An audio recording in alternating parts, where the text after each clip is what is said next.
Cinco de Mayo is 6 days away, and that means tequila and tacos, but no, let's not forget about the nachos. So today I'm gonna be showing you these chicken birria nachos. Let's get boozy. All right, guys, so first up, we're gonna get these peppers prepped. So we got some dehydrated peppers. We got 5 guajillo, 2 anchos, and 1 pasilla pepper. So these peppers are kind of hot. So I'm gonna remove some of the seeds just so that I can enjoy it. I'm a little punk when it comes to heat, but I'm gonna leave some seeds in it as well. So on a dry skillet, we're just gonna toast these for a little bit, bring out some of them flavors, and then we're gonna soak it in some hot water for 20 minutes just to hydrate it back up. So I'm just remove the seeds and add it straight to this pan. While that's going, we got 2 tomatoes in the oven broiling right now. If you have a grill, roasting it will work as well. That's gonna be for the sauce as well. Look at them seeds, that's a lot of heat. I could never really get a good birria taco. I mean, I've had them in LA and they're really not that good. So I feel like doing it this way, adding it to some nachos, adding some extra flavor to them will do it some justice. Y'all let me know in the comments how y'all feel about birria.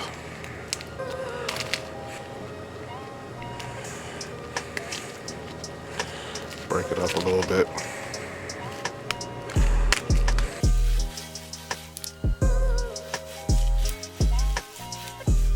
Yeah, these peppers ain't no joke. They really hot. All right, so we're just gonna steep that in some hot water for 20 minutes. Now, while that's steeping, let's work on the chicken. So here we got roughly about 4 to 5 pounds of chicken thighs. I'm gonna season this up on both sides with Mr. Make It Happen all-purpose seasoning. Don't really gotta do too much because you're gonna get a lot of flavor from that sauce. Now, one thing I did learn from that, if you're braising something, that's cooking something in a liquid, you wanna sear the meat first. That's gonna give you a nice crust, which is gonna add extra flavor to your dish. So we're just gonna pan sear the chicken on both sides until we get a nice crust on it, and then we're gonna add it straight into the Instapot.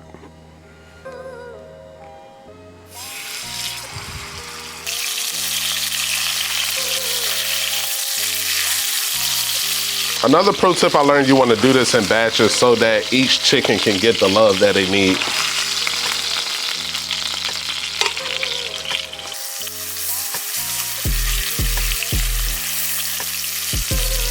All right, so this is the last batch of the chicken. As you can see, we got a nice sear on both sides. All right, so now it's time to work on the sauce. All right, yo, so after the peppers have been soaking for 20 minutes, we're gonna blend everything together. So we're gonna go in with the peppers. And it's okay if you get some of the water in there because we're gonna add some of that broth in there as well. 2 tomatoes that we roasted. Some onion, vinegar, and garlic. All right, so I like to mix it together and get it going before I start adding the seasonings. So now we're gonna add in some cumin, salt and pepper, or you can use all-purpose seasoning. I'm using it by Mr. Make It Happen, of course. Some smoked paprika. And not traditional, but I'm gonna add a little bit of Italian seasoning because of the herbs. All right, let's get at a taste and adjust if needed. You're getting that tomato up front, a little heat on the back end, which is perfect once it cooked down in that braising liquid. All right, so now we're just gonna add that to the chicken. And we're gonna hit that with some chicken broth as well. And we're gonna add that to the pressure cooker, and it's gonna cook for about 40 minutes. No flavor left behind. All right, so while the chicken is finishing up, we're gonna go ahead and get started on this cheese sauce. And now in the past, I've done shredded cheese for the nachos, but I think this would be nice with a nice pour over cheese. So I got some heavy cream, and I got this queso block cheese, and we're just gonna melt that cheese down, add some seasoning, some cut up tomatoes, and that's it. All right, now as the cheese is almost melted, I'm gonna go in there with some tomatoes, a little bit of AP seasoning, a little bit of smoked paprika. And as you can see, it's thickening up some. And if it get a little too thick, you can add a little bit more cream.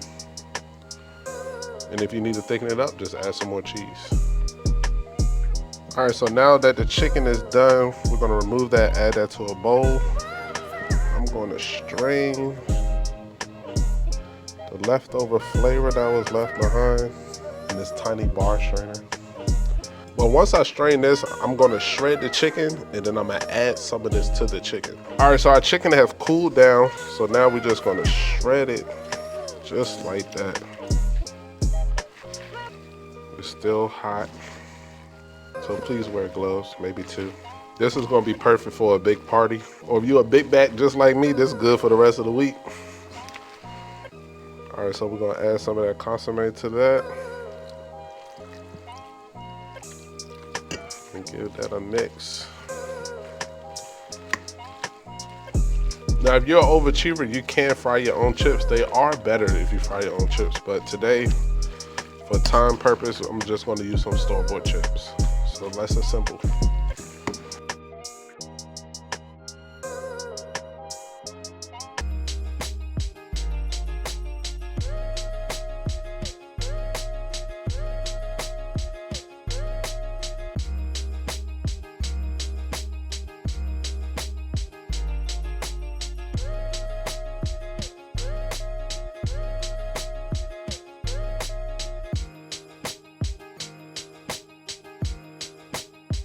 All right, guys, let's give this a taste. After 40 thumbnail shots, we'll finally dig in.